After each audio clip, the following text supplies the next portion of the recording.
लोक जनशक्ति पार्टी के नेता अब यानी रामविलास पार्टी के जो प्रमुख हैं चिराग पासवान के खिलाफ अब आग उगल रहे हैं।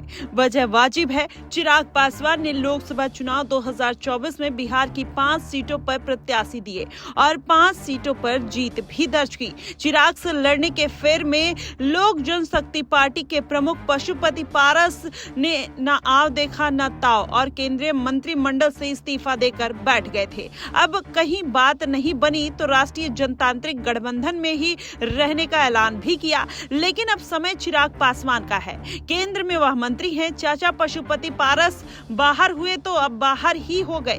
वहीं राष्ट्रीय जनतांत्रिक गठबंधन से राज्यसभा जाने का सपना और दावा दोनों बिखर गया।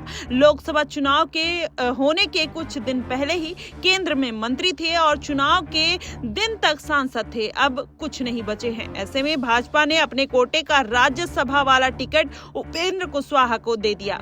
अब ऐसे में बिहार की राजनीति कहीं ना कहीं अलग मोड़ लेती हुई नजर आ रही है। चिराग पासवान फुल फॉर्म में नजर आ रहे हैं। जी हाँ, इस बार 5 सीटें जीतने के बाद कैबिनेट में उनको जगह मिली, उसके बाद अब चिराग पासवान कहीं ना कहीं भारतीय जनता पार्टी से ही बगावत के सुर अपनाने लगे हैं। जी हाँ, वो लगातार अब बिहार को विशेष राज्य का दर्जा देने की मांग उठाते हुए नजर आ रहे हैं। उन्होंने साफ तौर पर ये प्रतिक्रिया नहीं दी है कि इस बार भारतीय जनता पार्टी उनके इस मांग को पूरा कर लेगी। इस तरीके की बात कहते हुए नजर आते हैं। क्या चिराग पासवान अब बिहार में प्रेशर पॉलिटिक्स करने की कोशिश कर रहे हैं? इस बार भारतीय जनता पार्टी 400 पार का नारा तो लगाती है, लेकिन कहीं ना कहीं अपने नारे में विफल रहती है और अपने सहयोगियों के द्वारा गठबंधन में फिर तीसरी बार सरकार बना लेती है। लेकिन क्या उनकी ये सरकार चलेगी? नीतीश कुमार का भी मन मूड बदलता हुआ नजर आ रहा है। लगातार बिहार को विशेष राज्य का दर्जा देने की मांग उठते हुए नजर आई, जिसमें आरजेडी और विपक्ष तो ये मांग उठा ही रहा था, लेकिन अब अपनी ही पार्टी के सूबे से अब ये हलचल उठनी स्टार्ट हो गई है। इसमें चिराग पासवान ने भी भरपूर साथ दिया है। अब ऐसे में माना यही जा रहा है कि चिराग पासवान क्या अब भारतीय जनता पार्टी से बगावत करेंगे और कहीं ना कहीं जो आरजेडी के सुर के साथ या नीतीश के सुर के साथ सुर मिला रहे हैं, क्या उनके लिए वो भारी पड़ता हुआ नजर आएगा या भारतीय जनता पार्टी को अब इस पर विचार करना पड़ सकता है।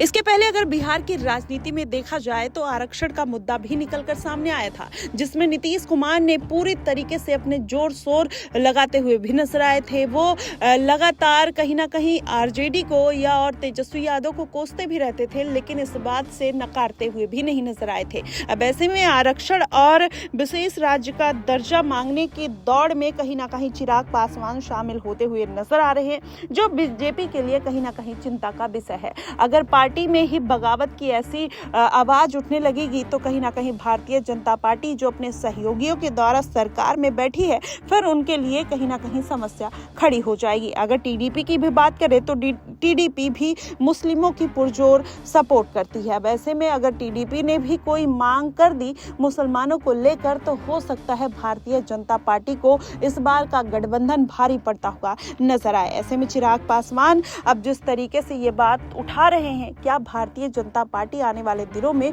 उनकी बात पर गौर करेगी या फिर उनको किसी बात से समझा बुझाकर पार्टी के हिसाब से काम करवाया जा सकता है?